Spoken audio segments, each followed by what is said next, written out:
एसटीनं तब्बल 18% भाडेवाढीचा प्रस्ताव दिलाय।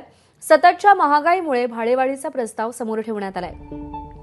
नव्या सरकारच्या काळात प्रवाशांच्या खिशाला याची झळ बसण्याची शक्यता आहे। प्रस्ताव मान्य झाल्यास मुंबई पुणे प्रवास हा 60 रुपयांनी महागणार आहे। वेगवेगळ्या योजनांमुळे एसटी नफ्यामध्ये आहे किंवा फायदा होतोय, मग हा 18% भाडेवाढीचा प्रस्ताव पुढे का येताना दिसतोय?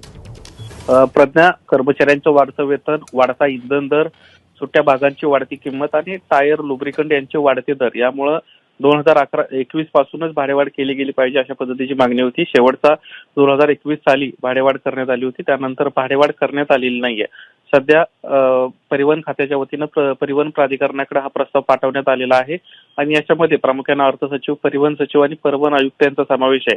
खरं तर निवडणुका चालू होत्या, त्यामुळे हा अंतिम जो याच्या संदर्भातला निर्णय तो होणं अपेक्षित होतं, मात्र तो झालेला नाहीये, कारण निवडणुकांवर थेट याचा परिणाम होऊ शकला असता, कारण हा निर्णय राजकीय निर्णय असतो।